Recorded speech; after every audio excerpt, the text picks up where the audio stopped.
Hi everyone, this is Joy for Honeybee Stamps. I have a fun and crafty card for you today using the Let's Get Crafty stamp set and the Paint and Palette Honeycuts die.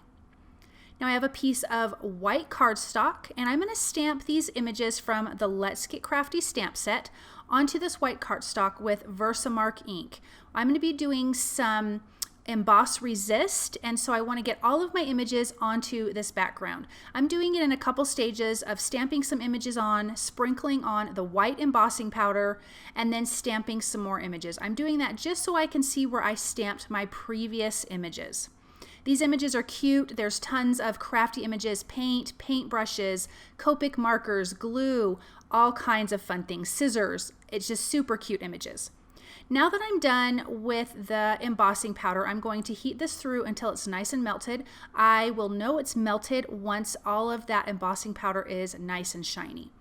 Now I did this because I want to do the emboss resist technique. So now I'm going to ink up my background. I wanted this nice and bright summery colors, so I'm doing a pink, orange, yellow. I'm actually using kind of a turquoise and then a blue. And as you can see when I'm laying down this ink, all of those images pop off of the background. Once I'm done doing the ink blending, I'm going to take a paper towel or a rag and just gently buff the ink off of the white embossing powder. But as you can see, all of those fun images are on the back. I am going to use the Paint and Palette die. I'm going to die cut this from white cardstock. I did lose my footage for the coloring of the palette, but I just used some Copic markers to color that to look like wood. Now I'm using the word crafty from the crafty stamp, or from the crafty die, excuse me. I die cut that twice from black cardstock. I will glue those two together. That's going to give me a little bit of dimension. And isn't that a cute scripty word? Now, here is that cute little paint palette. As you can see there, I've already colored it. I used E00, 31, and 33 in Copic markers. So sorry about the footage being lost, but super easy to color. And then those little paint spots, I actually just inked up with the same ink I used on the background to keep it nice and cohesive, and I'm just going to use some liquid glue to adhere those down.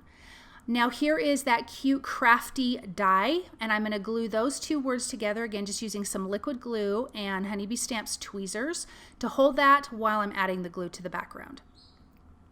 Now here I need to die cut some of these paintbrushes, again from the Paint and Palette die set. Here is where I'm going to show you some coloring. This is what I did for the palette itself. I laid down my light E00, came in with a 33, kind of did some flicking motions to look like wood grain, then blended out a little bit with the E31, and then finished off with the E00 to make everything good and a good blend and cohesive. Then I'm going to take the little paint brushes, and I chose two colors of ink that I used for the background, and I'm just rubbing my image directly to the ink pad to make it look like that ink is on the paintbrushes. I'm just going to use some liquid glue to adhere those two paintbrushes together. And now that is a cute and easy little die.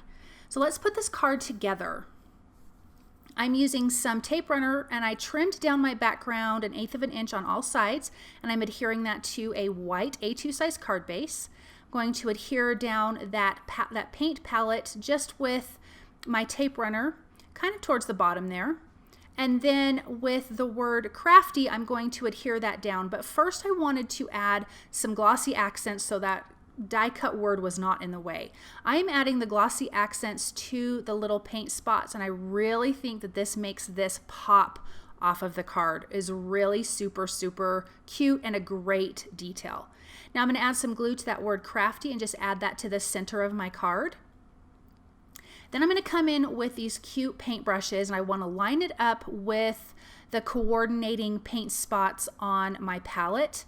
So I'm just going to, again, use some liquid glue, using my tweezers to hold in place. These are the reverse tweezers from Honeybee Stamps, and they are fantastic. They hold really well. They're quite strong, and so I don't have any issues with it letting go like I have had with some other kind of generic tweezers. So I've got those two things glued in place, and I'm going to add some glossy accents to the bottoms of the brushes where it's colored. Now I'm going to come in and stamp some sentiments from the Crafty stamp set, and I'm stamping From Your Friend in intense black ink from Honeybee Stamps, and I'm just going to trim that out with my paper trimmer and then I'm going to adhere that down with some foam tape onto my card. I'm coming in with my with my gel pen, my white gel pen. I added some details to the word Crafty, to the paint palette. I'm going to add some dots all over the background just to give this a little more interest and a little bit more character. And look at how cute this card is. Super easy, super fun, and this is perfect because everybody knows you're a card maker, so you're going to be sending this from your crafty friend or a painter or whatever craft you do. Thank you guys so very much for stopping by and watching. I hope that you enjoyed this project, and I'll see you soon. Bye.